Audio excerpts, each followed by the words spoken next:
Smart doorbells, security cameras, thermostats, tablets, cell phones.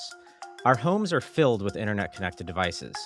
And every year, millions of those products, especially knockoffs that you buy online, can contain a secret digital backdoor that opens up access to your home internet so that anyone, including bad actors, can surf the web as if they were you. Now, cybercriminals are taking advantage of this loophole, leveraging home internet connections and the devices that rely on them to carry out the biggest cyber attacks we've ever seen. All right, the picture frames are down here. To better understand how this backdoor works, I bought a few of these digital devices.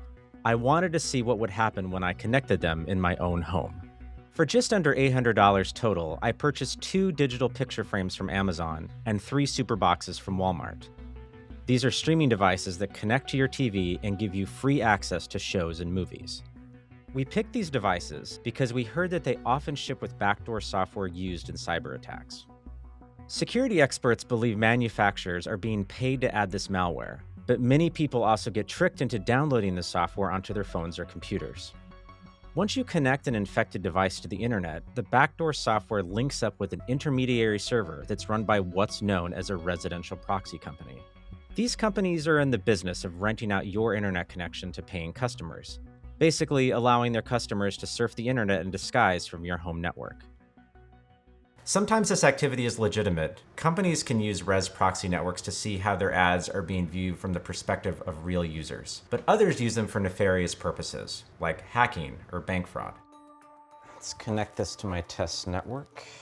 Within minutes of turning the devices on, there was a surge of internet traffic on an entirely separate internet connection I set up for this experiment.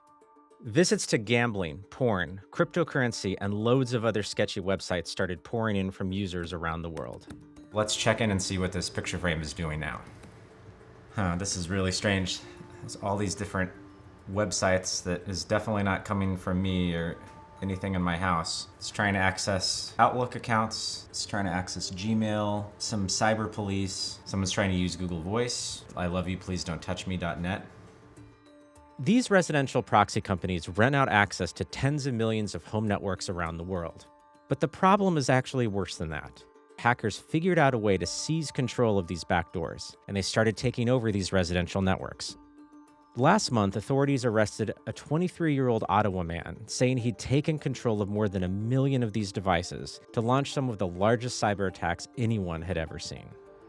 I had a hunch my picture frames were involved in some of this coordinated cybercrime. So I called Elliot Peterson to find out what law enforcement is doing to investigate criminals who use residential proxies to conduct large-scale attacks. Have you knocked on the door of somebody who's had a device connected to one of these networks? So I have. It's one of the more interesting parts of my job. So I'll be calling a victim and explaining that I am with the U.S. Department of Defense, that I think they're infected, and they're discovering that there may be this problem with this, overseas manufactured thing they just bought online. And we're really having to sort of talk them into, will you please ship it to us? Because that becomes this basis for the evidence that we can then go after the administrator with. So that is a really frequent occurrence for us. I've seen residential proxies used for certainly legal means. Where do folks generally draw the line between those sorts of activity and what we're seeing on the nefarious side? The first question we're often looking at is, did the owner of the device consent to this type of behavior? Are they intentionally allowing people to share their internet traffic? And if the answer is no, then I would argue there's not really any legitimate use for that service. You have to try really hard to find residential proxy services where you have a knowing and willing IP address that you're accessing. Why should consumers care about this, either for themselves or sort of for the broader picture? So they should care for themselves because these things put their data at risk, put their internet connection at risk. But when you zoom out and ask the question about why should everybody care, well, people are using these to do all sorts of crime. And so we all want to sort of find and defeat these residential proxy networks. Comcast is one of the companies investigating this threat and agreed to help conduct a deeper analysis of my data. But first, they showed me how they run their own testing using a Faraday cage. It prevents potentially infected products from connecting to their corporate network or infecting nearby devices. It allows us to put a device that has Wi-Fi or Bluetooth or other signals in this box. We know the enterprise around us is protected, and we can do our testing here. So what does it say about the danger of these devices if this is the links that you have to go through? We know these devices are accessible by threat actors. We know people can get access to these devices. So we don't want any opportunity for that device to somehow get access to our corporate network, other devices we're testing. We really need it to be completely isolated. We absolutely believe these devices are insecure, some straight out of the box. Ran these for a couple of months at home and collected all of the traffic going back and forth of them and sent them to you guys. What did you find? So in short, what we found was all these devices were doing things you would not have wanted to be doing. So both of them were conducting what we call distributed denial of service attacks. On the streaming device in particular, there were people logging in I think it was about every 10 minutes or every half hour, repeatedly trying to log into the device directly. That means they weren't just sharing the network, they were trying to hack it. With these residential proxies, where would you put them in terms of the ecosystem of overall cybersecurity threats? There's 1,000 cyber threats we could be spending time on. This is about the biggest problem we know of in the consumer space for digital risk right now. Around the world, ballpark, how many of these devices are infected? The numbers range. We've heard anything from tens of millions. There's some estimates that say 100 million, even 500 million plus devices. The numbers are outrageous.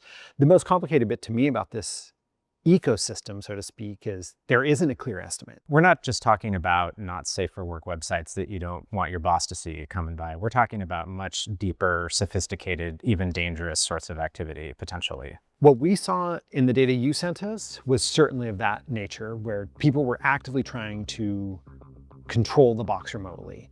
What I will also remind us is it's a set of rotating actors. So who bought it today and who bought it tomorrow and who bought it in 5 minutes, that's all going to change. We've seen nation state attacks launch through these kinds of endpoints, which means your device sitting at your house is part of a nation state attack against another nation state. Again, something none of us want in our everyday lives and our digital devices. We've seen ad fraud, we've seen ticket scalping, we've seen financial fraud. You mentioned these sort of distributed denial of service attacks, which takes lots of actors. It can be nation states, it could be groups of just any sort of threat actor. How do they all leverage these devices to carry out these really bad activities? Let's imagine you and I, we pile every friend of ours that we've ever known. We say, hey, at 12 noon on Thursday, let's send a bunch of traffic to some site we're not thrilled with today. That's effectively what a distributed denial of service attack is, but now it's done at massive scale. Let's say 1 million machines, 2 million machines are doing that simultaneously. What we're seeing is through these res proxy networks, that's the initial entry point that creates a whole set of computers, laptops, streaming devices, picture frames, smart refrigerators, all hitting the same site at the same time. Very few sites in the world are resilient to that level of inbound traffic. We have seen some of the largest computer attacks, meaning computers attacking other computers at human request, ever recorded in our digital history in the last several months. So if you go to the same kind of conferences I go to with a bunch of other computer geeks talking about computer geeky things, we will talk about the scale of these attacks being the largest we have ever seen, and some warning there are much larger ones on the horizon if we don't get a hold of this problem.